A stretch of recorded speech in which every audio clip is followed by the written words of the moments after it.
The specific gravity of certain oil is 0.82. Calculate its specific weight in pounds per feet cube and kilonewton per meter cube.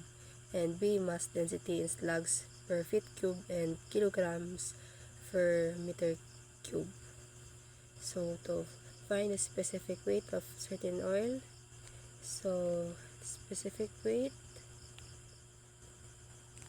is equal to the specific gravity times the specific weight of water.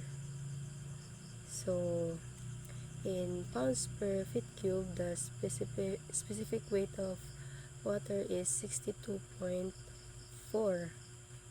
So this is equal to 0.82 times 62.4 pounds per feet cube. 0.82 times 62.4. This is equal to 51.168 pounds per feet cube.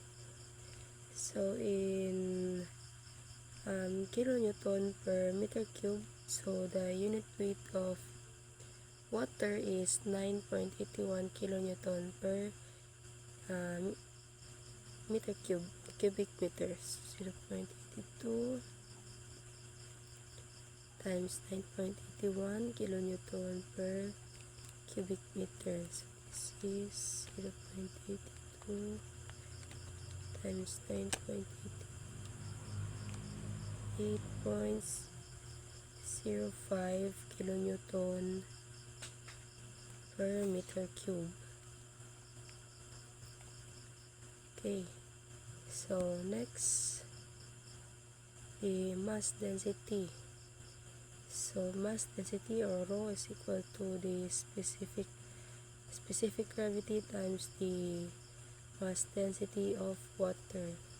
So in slugs per feet cube, the mass density of water is 1.94.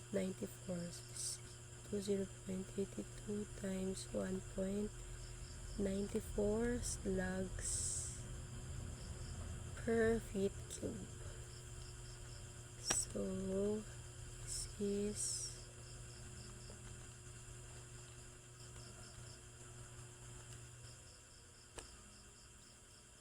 1.59 slugs per feet cube. In kilograms per meter cube, the mass density of water is 1000 kilograms per meter cube. So 0.82 times 1000 kilograms per meter cube.